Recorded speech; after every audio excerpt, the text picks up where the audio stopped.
Bhim army के प्रमुख और आजाद समाज पार्टी काशीराम के राष्ट्रीय अध्यक्ष चंद्रशेखर आजाद आज आगरा पहुंचे, जहां पर जीआईसी ग्रांड में उन्होंने लाखों लोगों की भीड़ को संबोधित करते हुए सरकारों पर जमकर के हमला बोला। उन्होंने कहा कि जिस तरीके से सरकारी क्षेत्र में निजीकरण लगातार लागू किया जा रहा है, वह बाबा साहब भीमराव अम्बेडकर के द्वारा संविधान में मिले दलितों के अधिकार को छीनने का काम कर रहे हैं। इतना नहीं, चंद्रशेखर आजाद ने कहा कि जिस तरीके से सरकारों ने संविधान में छेड़छाड़ करके दलितों को बाबा साहब के द्वारा दिए अधिकारों को छीनने का काम किया जा रहा है, तो वहीं पर उन्होंने हाथरस प्रकरण का जिक्र करते हुए कहा कि उत्तर प्रदेश की सरकार के द्वारा जहां एक तरफ संविधान की शपथ खाई जा रही है, तो वहीं पर संविधान में मिले अधिकारों को छीनने का काम भी किया जा रहा है। डॉक्टर बाबा साहब अम्बेडकर के अथाक संघर्ष और के प्रयासों से भारत को संविधान मिला।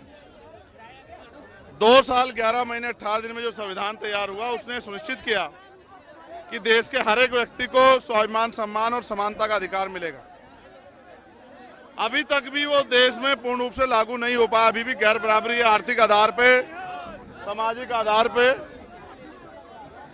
धार्मिक आधार पे कई तरह की गैर बराबरी है। वो तब तक गैर बराबरी दूर नहीं होगी जब तक संविधान ऐसे हाथों में नहीं जाएगा जो संविधान के आधार पे प्रदेश और देश की सरकार को चलाना चाहिए। उन्होंने हाथरस प्रकरण का जिक्र करते हुए कहा कि उत्तर प्रदेश की सरकार के द्वारा जहां एक तरफ संविधान की शपथ खाई जा रही है, तो वहीं पर संविधान में मिले अधिकारों को छीनने का काम भी किया जा रहा है। उन्होंने कहा कि हाथरस में सरकार के द्वारा पीड़ित परिवार को मुआवजा देने, नौकरी देने और कई सुविधाएं देने की घोषणा की थी, लेकिन आज तक वह पूरी नहीं हुए हैं। हाथरस के परिवार से वादा किया हो या अरुण के परिवार से, दोनों ही वादे जो है वो झूठे किए, लोगों को बेवकूफ बनाया।